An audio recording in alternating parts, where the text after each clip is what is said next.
The house was steeped in a silence, so heavy it seemed almost physical.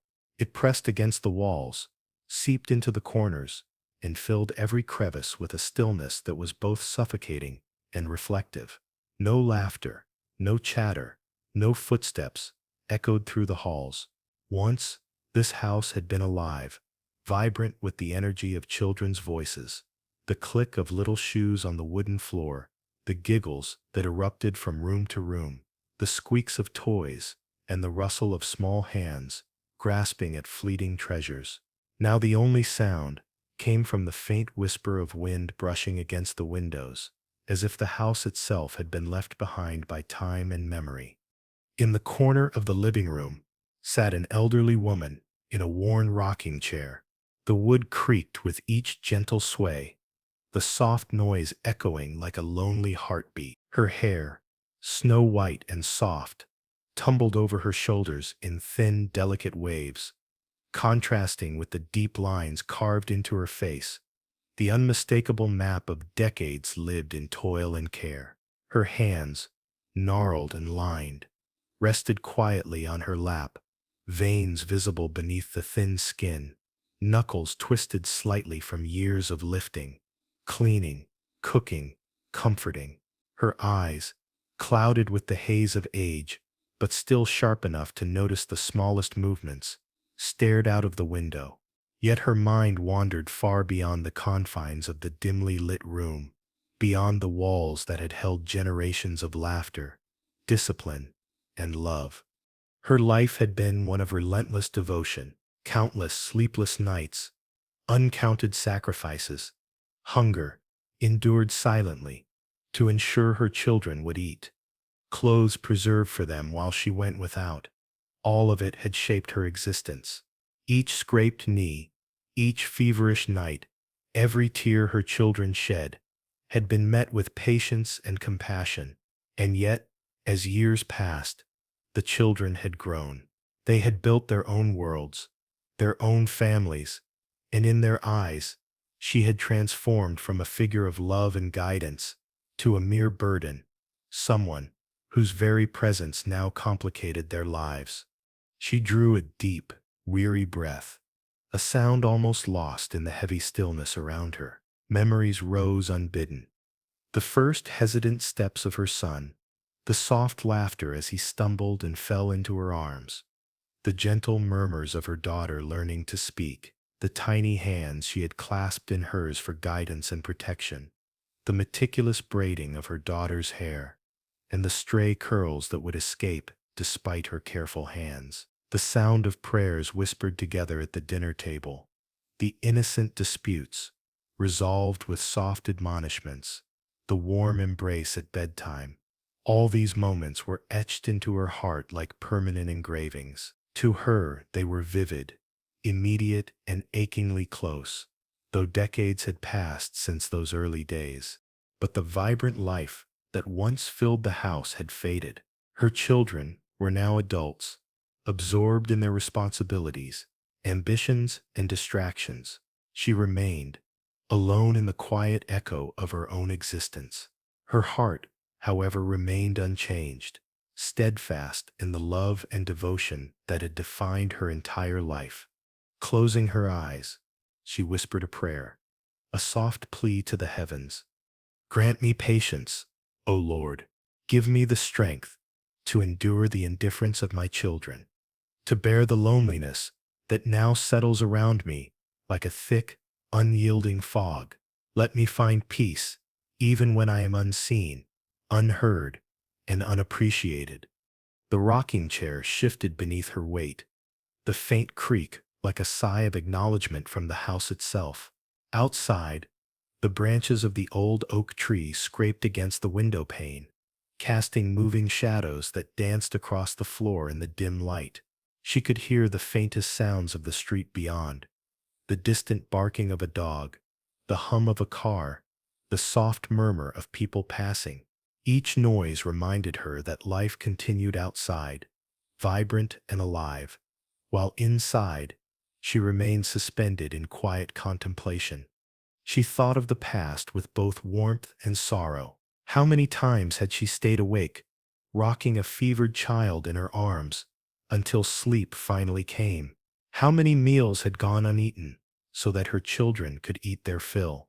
How many mornings had she risen before dawn to ensure that the house was clean, the children dressed, and the world ready for them to step into with confidence and joy? And now, as she gazed out of the window at the world moving without her, she felt the weight of all those years settle over her like a thick cloak. Her eyes traced the movements of a group of children playing in the street below. Their laughter, sharp and clear, pierced her heart. She remembered when her own children had run along that same street, calling her name with joy and expectation. The memory brought a faint smile to her lips, quickly replaced by a pang of melancholy. They had grown, they had moved on, and she remained, the keeper of memories, the guardian of a love that no longer received acknowledgement. Her hands tightened over the armrests of the chair, knuckles white from the pressure. She closed her eyes again, feeling the slow rhythmic sway of the chair beneath her, and whispered another prayer, one she had said countless times over decades. "O Lord, help me find patience. Help me find strength. Let me endure without bitterness. For my heart cannot bear hatred, only love." The house itself seemed to breathe with her presence, though now its breath was quiet, almost hesitant. Every corner held a memory. The scratches on the wooden floor from when her children had chased each other in endless games. The faded wallpaper marked by years of sticky fingerprints. The worn carpet where they had learned to crawl, and later, to walk. Even the old stove had a story to tell, of breakfasts prepared in silence, suppers eaten with whispered prayers, of her hands stirring porridge for sleepy little mouths, of her patience simmering like the soup on the fire. One afternoon, she approached the kitchen counter, carrying the kettle. Steam rose in curling tendrils, and for a fleeting moment, she lost herself in a memory of her son's laughter, his small arms wrapped around her neck as he spun in dizzy circles. Distracted, she left the kettle on the edge of the stove, forgetting it in her reverie. "Mom, are you going to burn the house down?" Her daughter's voice rang sharply, breaking the fragile quiet. The elderly woman flushed, her fingers tightening around the handle of the kettle. She was not truly forgetful. Every memory remained in her mind, vivid as the morning light that filtered through the lace curtains. But the impatience and irritation in her daughter's voice stung more than the hot water she now set aside carefully. Forgetfulness was her shield. It was safer to appear absent-minded than to endure the sharpness of criticism. Later, she misplaced her keys. She could not recall which cupboard held the sugar, which drawer the teaspoons. Her sons exchanged looks, slightly exasperated. "Maybe Alzheimer. She's old. It's normal," one muttered, shrugging. That evening, she retreated to her room, closing the door softly behind her, the house silent around her. She drew out her small, worn notebook and wrote, her hand trembling slightly from age and emotion. "I am not forgetful.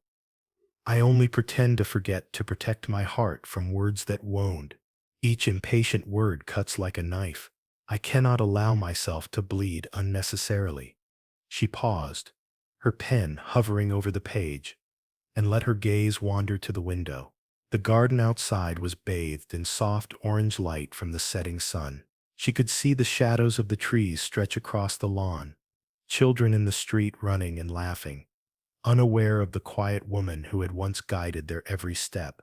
"If only they knew," she whispered softly, so quietly that even the wind could not carry the words, "how every sleepless night, every sacrifice, every prayer was made for them. How deeply I have loved them." That night, the house seemed heavier, the walls pressing in with the accumulated weight of decades. She rocked gently in her chair, the familiar creak accompanying her thoughts. Outside, the distant sounds of life continued, the occasional bark of a dog, the faint hum of a car, the laughter of neighbors. Life was vibrant beyond her windows, but inside, she remained suspended in a cocoon of memory and unacknowledged devotion. Her children, unaware of the depth of her thoughts, bickered quietly in another room. "Mom, you always forget everything," her youngest complained, a note of frustration creeping into the words. "Why can't you just remember for once?" demanded another. The elderly woman heard it all, every word, every nuance. She allowed no reaction. She nodded silently in the shadows, pretending oblivion, while inside, her heart ached.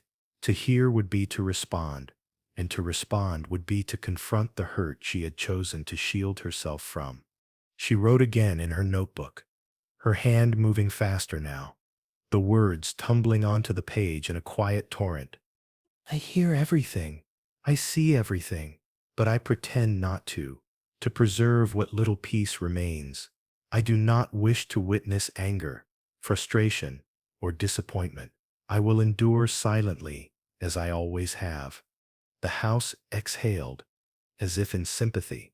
The rocking chair creaked, the floorboards groaned, and the soft rustle of curtains in the evening breeze accompanied her vigil. In every room, a memory lingered, a laugh, a cry, a lesson, a hug.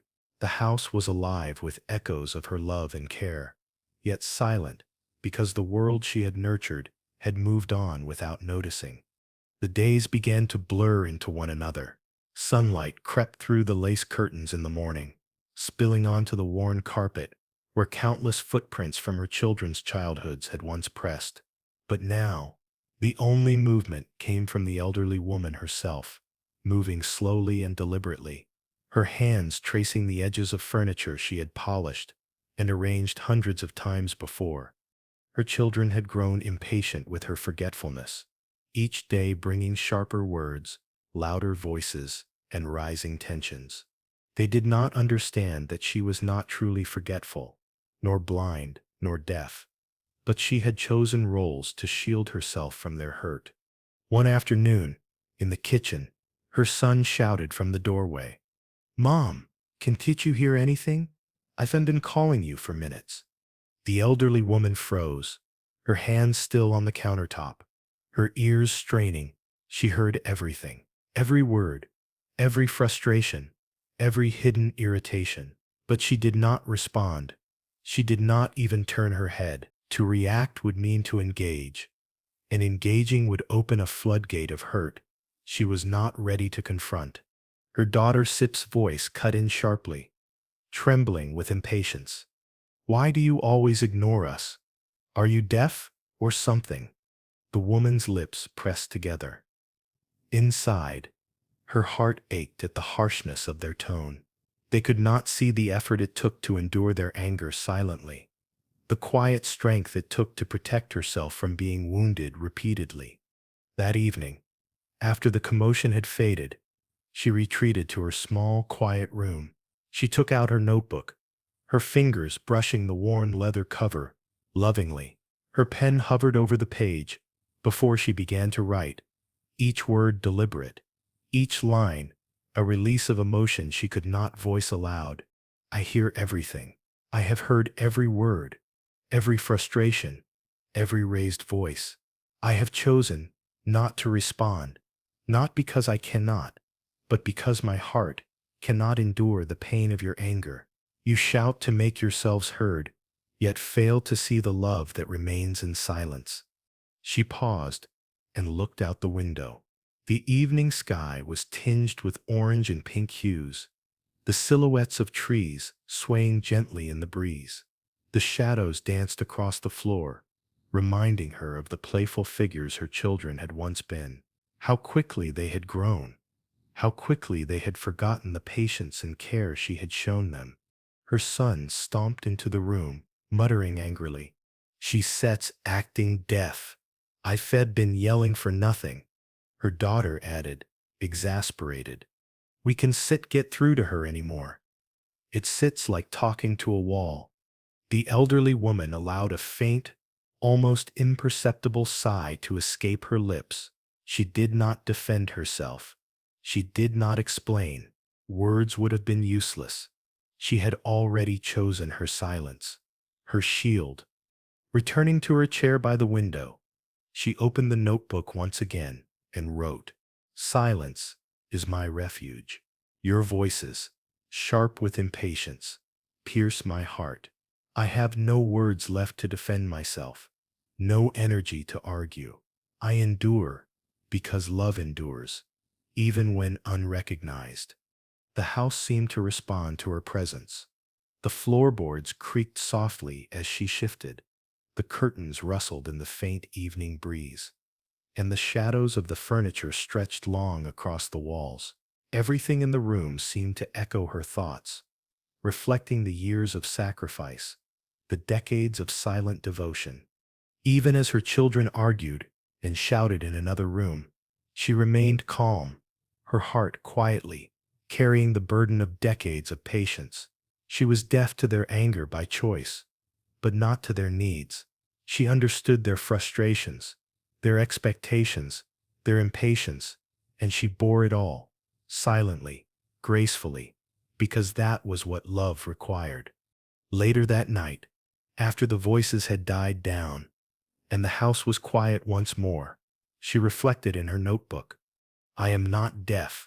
I am fully aware of every sound, every inflection, every sigh, but I cannot let anger and frustration enter my heart unchecked. I choose silence, not because I cannot hear, but because hearing would demand a confrontation. My weary soul cannot bear. To endure, I must protect myself." She pressed her pen to the page, leaving a faint smudge from her trembling hand. Outside, the night had settled, and the faint rustle of leaves whispered a lullaby to her tired heart. Within the walls of the house, silence reigned, but it was not emptiness. It was a careful, deliberate choice, a shield forged from decades of patience and quiet love. The following days brought another change in her carefully maintained act of endurance. She began to pretend she could no longer see. Her hands traced the edges of furniture, her fingers brushing along the familiar surfaces she had polished and maintained for decades. Each object was known, yet she approached them as if they were mysteries to be discovered anew. The cane she used moved slowly across the floor, tapping lightly, echoing in the quiet house like a heartbeat of her own creation. Her children, growing impatient and frustrated, demanded her attention once more. "Mom, look at me. Don't you see?" Her daughter's voice rang, tinged with irritation. The elderly woman turned her head away. She could see everything, every glance filled with annoyance, every careless gesture, every unspoken judgment, but she chose not to witness it. To engage would be to confront the hurt that lingered in every glance. To see would be to feel again, and she had endured enough. Her son approached, exasperated, and pointed sharply toward the tea table. "Why are you pretending? You stir not blind. Look at us." The woman remained calm, her face composed, though her heart ached. She saw everything, but choosing blindness was her shield. Each act of defiance, each sharp word from her children, was noted silently in the pages of her hidden notebook. That night, she returned to her small room, the familiar scent of aged paper greeting her as she opened the notebook. Her pen scratched softly against the page as she wrote, releasing thoughts she could not voice aloud. "My eyes see all, every impatient glance, every frustrated sigh, every word that cuts deeper than knives, but I will not allow my heart to be pierced again. I pretend blindness, not because I cannot see, but because seeing would demand responses I am no longer capable of giving." She paused and pressed her hand to her chest. The rhythm of her heartbeat filled the room, steady and unyielding, a reminder of the endurance that had carried her through decades of love and sacrifice. Outside, the world continued as it always had. Children ran and laughed in the street. Their voices carried faintly through the open window. The sky was painted in muted shades of evening, with the last traces of sunlight spilling over the horizon, casting long shadows that danced across the floor. She watched, yet she did not see, her mind carefully closing off the images that could wound her again. Her children's voices rose in frustration in the living room. She taps pretending. She taps not blind. Why one that? She listen. Why one that? She respond. The elderly woman, hearing every word, allowed herself a small, almost imperceptible smile. She had long since stopped defending herself. Words were useless. Instead, she noted, in her quiet, deliberate way, each word, each gesture, each emotion in the safety of her notebook. They do not see my love, nor the years of patience, nor the nights spent worrying over their safety and happiness. They see only inconvenience, only a burden. Yet I endure, silently, gracefully, as I always have.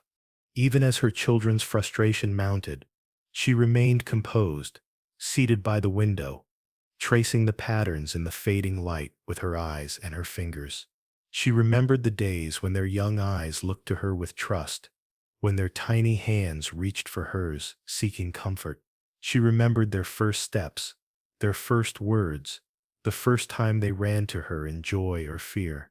And though the years had passed, and their appreciation had waned, her love remained steadfast. Night fell, and with it came a profound quiet. The shadows in the room seemed alive, stretching and bending, as if acknowledging her endurance. She returned to her notebook once more. I am blind only to protect myself. My heart has seen enough pain. My eyes remain open in spirit, but in the world around me, I choose to see nothing. Your anger, your impatience, your frustration, I do not see them. I endure silently, for love requires endurance. As she laid down to rest, the house settled around her. Floorboards groaned softly. The curtains rustled in the gentle night breeze, and the room held the echoes of countless years of devotion, patience, and quiet love. The elderly woman closed her eyes. The weight of decades, heavy yet strangely comforting. She had endured, as she always had, and in her endurance, she found a quiet strength that not even the sharpest words or harshest gestures could break. The house was quiet that night, bathed in the soft glow of the moonlight that filtered through the lace curtains. The elderly woman, as she had done countless times before, rose from her bed. Her steps were slow and deliberate, each movement measured, as if the shadows themselves might betray her progress. In her hand, she carried a small glass of water, her nightly companion in the solitude of her room. The hallway stretched before her, like a familiar, yet treacherous path. Every step echoed faintly against the walls, a gentle reminder of the years her body had endured, the wear and tear that came with decades of life. Her cane tapped softly on the wooden floor, guiding her, providing a rhythm of security in the stillness of the night. She reached the staircase, her hand brushing against the railing. The familiar grooves of the polished wood comforted her, each notch and dent a memory of times past, of children learning to climb, of laughter echoing in the house. But tonight, fate was unkind. One step, misjudged perhaps, or simply the result of age, slipped beneath her foot. The glass fell from her hand, shattering into a spray of water and shards of crystal. Her body tumbled down the steps in a slow, devastating arc. The sound of her fall was both sudden and final, reverberating through the empty house, a tragic punctuation to decades of quiet endurance. By the time her children heard the commotion, it was too late. Panic and fear collided in the air as they rushed to the scene. Her lifeless form lay at the foot of the stairs, the glass shattered around her, water seeping into the cracks of the wooden floor. Silence enveloped the room once more, heavy and unyielding. The emergency team arrived quickly, their movements precise and practiced. They examined the scene, spoke softly to one another, and prepared to transport her body to the hospital for further investigation. The children stood nearby, paralyzed by shock and guilt, their earlier frustrations now drowned in the reality of her absence. At the hospital, the doctor met with them before the examination. He asked gently, almost cautiously, "Could you tell me about your mother Sip's health? Were there any ailments I should be aware of?" The eldest son spoke first, voice tinged with the habitual indifference he had shown for years. "She was forgetful, sometimes blind, sometimes deaf. She's Sep's old. These things happen." The doctor nodded slowly, excusing himself to begin the autopsy. The children exchanged uneasy glances, waiting for the results with a mix of fear and curiosity. 15 minutes later, the doctor returned, his expression calm, but his eyes sharp, almost piercing. "Your mother," he began, his voice measured and deliberate, "was neither forgetful, nor blind, nor deaf. She only pretended to be." A stunned silence followed. The children stared at him, disbelief etched on their faces. "How? How did you know?" one of them asked, incredulous. "Are you a doctor or some kind of magician?" Another muttered. The doctor's Set's gaze hardened, his voice rising with a mix of frustration and sorrow. "I am a doctor, but you, her children, have failed in the most fundamental duty of all. You have failed to be good children. This letter," he said, holding up a small worn envelope, "was found on her. It tells the truth of her sacrifice, of her endurance, and of her heart. She chose to endure your harsh words, your impatience, your disrespect, silently. She pretended to be deaf, so she would not hear your cruelty. She pretended to be blind, so she would not see your harshness. She pretended to be forgetful, so she could protect herself from the sting of your disregard.